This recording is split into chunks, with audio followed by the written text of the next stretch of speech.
especially Sean and Susie, because they're really kind of the impetus behind this, the motivator, keeps us moving forward. And of course, Diane and everybody else that has made this possible, because this is really fancy. I mean, I heard Eric Rossetti that his here a month ago, so we're in good company, I suppose. But I wanted to talk real briefly, and this is kind of I was at the Central area Christmas party on Friday night, and I kind of want to give the same pitch that I gave, because there's all this brouhaha about the 600,000 iPads. And I, wouldn't it be wonderful if we had a school district that was so flush with cash that giving out 600 iPads would be no big deal, right?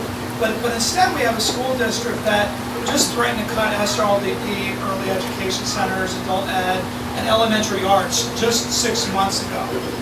We've got a school district that cut health classes throughout the district when our students have the highest STD rate in the country.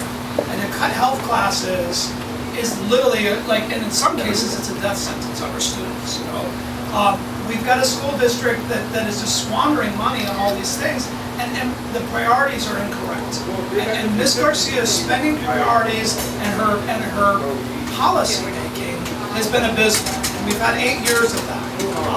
Quite frankly, we've had more than that, because Capricion before Monica, we've had at least 12 years of neoliberalism, privatization, and just an all-out attack on the teaching profession, and an all-out attack on our students in the form of standardized tests and the standardization of standardized tests.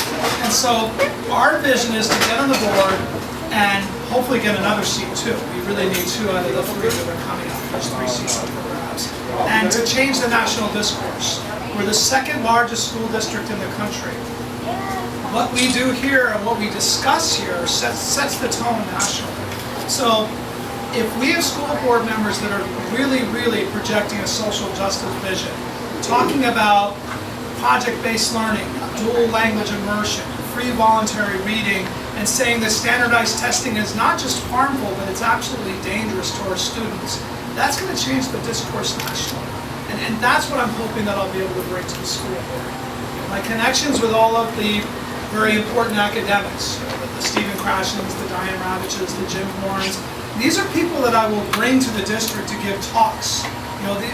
We need to start countering the propaganda from Eli Road and from Bill Gates, and we've got those resources. We've got great allies, but we don't take advantage of them. We don't utilize them.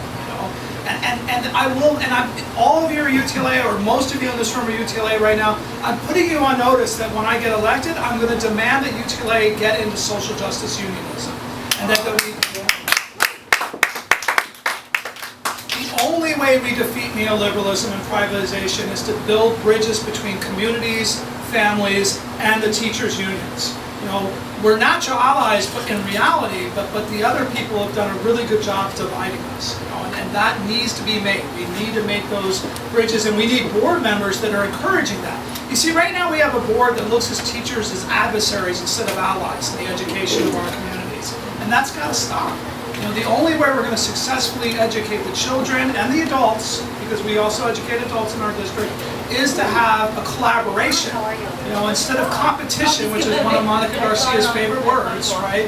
We need cooperation and collaboration.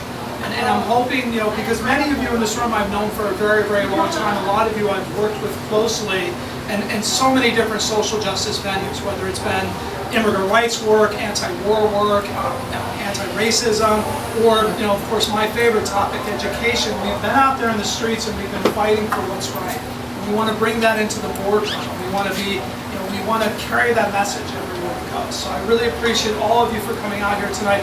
It's not just one person, 2 people that makes this happen. It's going to be all of us collectively that makes this happen. So thank you so much for coming out tonight. Thank you for your support.